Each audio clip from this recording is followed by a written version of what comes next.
नमस्कार, मी अतुल. ठाणे लाईव्ह मध्ये आपल्या सर्वांचं स्वागत करतो. आत्ताच महापौर पदाचं ठाणे महानगरपालिकेचं जे आरक्षण आहे ते आरक्षण जाहीर झालेलं आहे आणि हे आरक्षण पडलंय अनुसूचित जातीसाठी म्हणजे एससी साठी पडलेलं आहे आणि अगदी काही वेळात काही तासांमध्ये ठाण्याचा महापौर कोण होईल या संदर्भात अधिकृत अशी घोषणा होण्याची शक्यता आहे.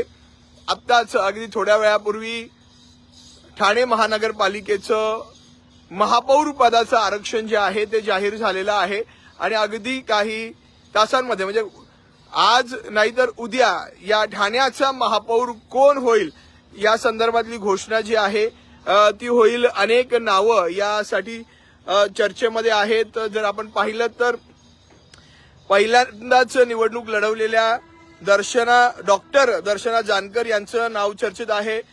विमल भोईर ज्यांना काकी म्हणून म्हणतात वर्तकनगरच्या त्या प्रभागामधून त्या चर्चेमध्ये आहेत. पद्मा भगत ज्या आहेत प्रभाग क्रमांक 3 मधून निवडून आलेल्या आहेत त्या यामध्ये चर्चेत आहेत आणि त्यानंतर कोपरीमधील शर्मिला गायकवाड यांचं नाव सुद्धा चर्चेमध्ये आहे आणि यांच्यापैकी आता कोण महापौर होईल अनेक अशी नावं आता अजून काही नावं येऊ शकतात, परंतु जेवढे माझ्याकडे ग्रुप्स आहेत त्या सगळ्या ग्रुप्समध्ये या सगळ्या नावांची आता जी आहे ती चर्चा सुरू आहे आणि ठाणे महानगरपालिकेचं जे आरक्षण आहे ते आरक्षण आता जाहीर झालेलं आहे. महापौर पदाचं अनुसूचित जातीचं हे आरक्षण आता पडलेलं आहे आणि एससी कास्टसाठी आरक्षण पडलेलं आहे. त्यामुळे काही तासांमध्ये कळेल कदाचित ठाण्याला की कोण महापौर होईल, परंतु उद्या जास्तीत जास्त त्या नावाची घोषणा देखील होऊ शकते. ठाण्यामध्ये आपण जर पाहिलं तर शिवसेनेची एक हाती सत्ता आलेली आहे. 75 नगरसेवक जे आहेत ते निवडून आलेले आहेत. त्यामुळे कुठेही त्यांना जोडाजोडी गणित बसवण्याची आता गरज नाहीये. कल्याण डोंबिवलीमध्ये देखील त्यांची गणित काल तुम्हाला माहिती आहे की मनसेला त्यांनी सोबत घेतलेलं आहे. त्यामुळे 62 ही जी मॅजिक फिगर आहे कल्याण डोंबिवली महानगरपालिकेच्या महापौर पदासाठी ती त्यांनी पार केलेली आहे. मुंबईमध्ये जरी गणित जुळवाजुळव सुरू आहे, परंतु ठाण्यामध्ये तशी त्यांना गरज नाहीये शिवसेनेला गणिताची जुळवाजुळव करायला, कारण 75 नगरसेवक जे आहेत ते शिवसेनेचे जे आहेत ते आहेत.